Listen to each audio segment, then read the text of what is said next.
Hi friends, welcome to our channel. ఈరోజు మన special గుత్తి వంకాయ కర్రీ అండి. గుత్తి వంకాయ కర్రీ అంటే ఏదో పెద్ద ప్రాసెస్ అనుకుంటారు. చాలా సింపుల్ ప్రాసెస్లో తొందరగా అయిపోయేలా ఇది బ్యాచిలర్స్ కానీ స్టూడెంట్స్ కానీ చేసుకోవడానికి చాలా సింపుల్గా చాలా టేస్టీగా ఉంటుంది. ముందుగా నా ఛానల్ సబ్స్క్రైబ్ చేయని వాళ్ళు ఉంటే సబ్స్క్రైబ్ చేసి అలాగే గంట సింబల్ నొక్కండి. ముందుగా లేత వంకాయలు తీసుకొని ఇలా 5 to 10 minutes సాల్ట్ వాటర్లో నానబెట్టుకోండి. ఇప్పుడు కడాయి పొయ్యి మీద పెట్టి పల్లీలు తీసుకోండి. అరకప్పు వరకు పల్లీలు తీసుకున్నాను నేను ఈ క్వాంటిటీకి. అలాగే ఎండుమిర్చి, స్పైసీకి తగ్గట్టు ఎండుమిర్చి తీసుకోండి. ఇట్లా 1 by 1 ఫ్రై చేసుకోవాలి. అలాగే ధనియాలు, జీలకర్ర విడివిడిగాను ఫ్రై చేసుకోవచ్చు, లేదంటే ఇట్లా 1 by 1 ఒకటి వేగిన తర్వాత ఇంకొకటి వేసి ఇలా అన్నీ ఇలా ఫ్రై చేసుకోవచ్చు. క్విక్గా అయిపోతుంది.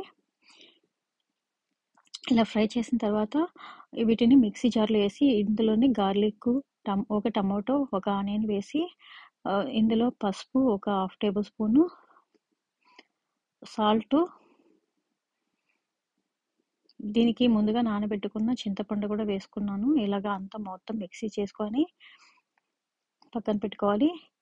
ఇప్పుడు నానబెట్టుకున్న వంకాయల్ని ఇలా నేను చూపించినట్టు కట్ చేసుకోవాలి. గుత్తి వంకాయకి ఇలా అంతా మొత్తం స్టఫ్ చేసుకోవాలి. ఇప్పుడు ఒక కుక్కర్ తీసుకోండి. ఆ కుక్కర్లో ఆయిల్ వేసి పోపు వేసేసిండి. పోపేసి ఇలా ఆనియన్, కరివేపాకు వేసి ఫ్రై చేసుకొని స్టఫ్ చేసిన వంకాయలన్నీ ఇలా వేసేయాలి. ఇది ఒక 5 minutes వరకు ఫ్రై చేసుకోవాలి. మిగిలిన మసాలా కూడా ఇందులోనే వేసేసి ఫ్రై చేసుకోండి.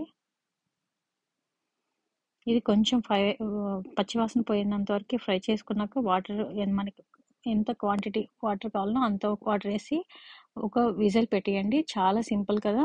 ఇలా కుక్కర్లో చేసుకోవడం వల్ల ఎలాంటి ప్రాబ్లం ఉండదు. చాలా టేస్టీగా ఉంటుంది. Thank you for watching. Please subscribe my channel.